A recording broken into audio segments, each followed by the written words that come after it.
देखें आप इस मैथ को कैसे डील किया जाएगा। तो सबसे पहले आप समझें बात को, पहले सवाल को ठीक करें। हमने आपको बताया था कि 1 + tan square theta is equal to होता है सेक स्क्वायर थीटा। हमने बताया था कि 1 + tan square theta is equal to क्या होता है, सेक स्क्वायर थीटा। तो यहाँ पे थीटा की जगह पे क्या है, 30, क्या है 30, और यहाँ पे क्या छिपा हुआ है, मल्टीप्लाई क्या छिपा हुआ है। तो आप 1 + tan स्क्वायर 30 की जगह पे चाहे तो सेक स्क्वायर 30 भी लिख सकते हैं। कॉस स्क्वायर 30 की जगह पे, sorry, cos square 30 into 1 + tan square 30 की जगह पे सेक स्क्वायर 30 भी आप लिख सकते हैं।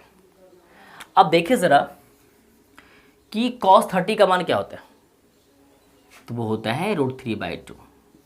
√3/2 स्क्वायर है तो स्क्वायर देते हैं।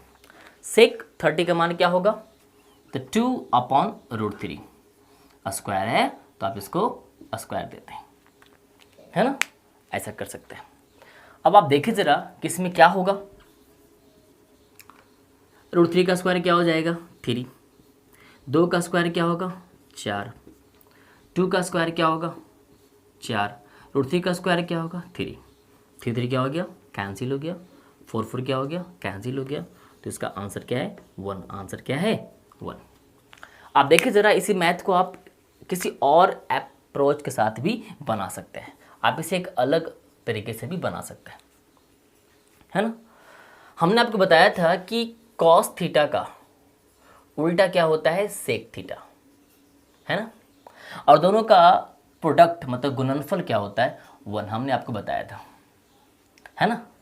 तो उसी प्रकार से अगर थीटा की जगह पे दोनों जगह अगर सेम एंगल का अगर जिक्र किया जाए तो भी उसका जो प्रोडक्ट है, जो गुणनफल है, वो क्या आएगा, 1 ही आएगा।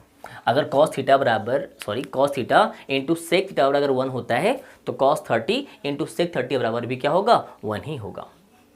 तो आप समझ सकते हैं यहाँ पे।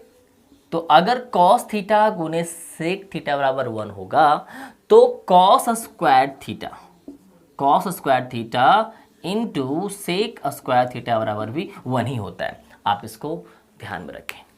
अगर cos theta into sec theta बराबर 1 होगा या होता है, हमने आपको पहले से बता दिया है, हमने आपको समझाया है, पिछले वीडियो में आपने सीखा है इस चीज़ को। तो अगर cos theta into sec theta बराबर 1 होता है तो cos 30 इंटू सेक 30 बराबर भी 1 होगा।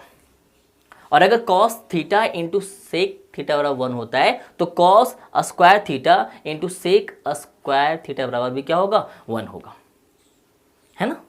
तो उसी प्रकार से cos square 30 into sec square 30 बराबर भी क्या होगा, 1 होगा। तो आप इसके मान को रखकर भी आप निकाल सकते हैं, आंसर 1 ही आएगा। और आप अगर पढ़ लिए हैं, अगर आप समझ चुके हैं, आपके अंदर विश्वास आ चुका है, तो आप इसी मैथ को बिना उसके मान को रखे फॉर्मूला के माध्यम से आप उसको डील कर सकते हैं। तो आप इस मैथ को इस प्रकार से भी एग्ज़ाम में बना सकते हैं और इस प्रकार से भी एग्ज़ाम में बना सकते हैं, कोई दिक्कत नहीं है। दोनों का वैल्यू सेम है, दोनों का मान्यता सेम है, दोनों अपनी जगह पे क्या है, परफेक्ट है। अब देखिए इस मैथ्स को हम लोग किस प्रकार से सोल्व करते हैं। तो देखिए ज़रा आप लोग, 4 बीच में क्या छिपा होता है, मल्टीप्लाई। कॉसिक 60 का मान क्या होता है, कॉसिक 60 का मान क्या होता है, तो ध्यान दें 2/√3 क्या होता है, 2/√3। स्क्वायर को सिर्फ कॉसिक पे, तो सिर्फ स्क्वायर यहीं पे होगा। फिर क्या है, 3 सेक स्क्वायर 60। तो पहले आप सेक 60 का मान लिखें, सेक 60 का मान लिखें, तो सेक 60 बराबर क्या होता है, 2 क्या होता है, 2। स्क्वायर सिर्फ सेक पे है तो सिर्फ उसके मान पे स्क्वायर दिया जाएगा। उसी प्रकार से 4 इंटू 2 का स्क्वायर क्या हो जाएगा, 4, √3 का स्क्वायर क्या हो जाएगा, 3, √3 का स्क्वायर क्या हो जाएगा, 3, प्लस 3 इंटू 2 का स्क्वायर क्या हो जाएगा, 4, है ना। तो आप देखिए ज़रा, 4 4 जा 16/3 प्लस 4 तिया 12। अगर आप लोग थोड़ा देखें तो हम पहले इन दोनों हर का एलसीएम लेंगे, और हर कितना आएगा इसका, सॉरी हरों का एलसीएम क्या आएगा 3, और 3 को 3 से डिवाइड लगाएंगे कितना आएगा 1 आएगा, और 1 को अगेन जब हम लोग 16 से गुना करेंगे तो क्या हो जाएगा 16 आ जाएगा।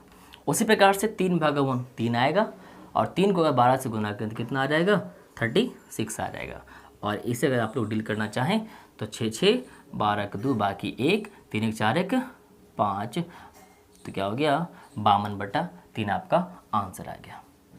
तो जब कभी इस तरह का मैथ्स अगर आपको दिया जाए तो आप बस उसके मान को रखें, और स्क्वायर अगर कहीं पे है तो वहीं पे स्क्वायर दें, और उसके बाद आप बॉड मास के माध्यम से इसे आसानी से सिंप्लीफाई कर सकते हैं।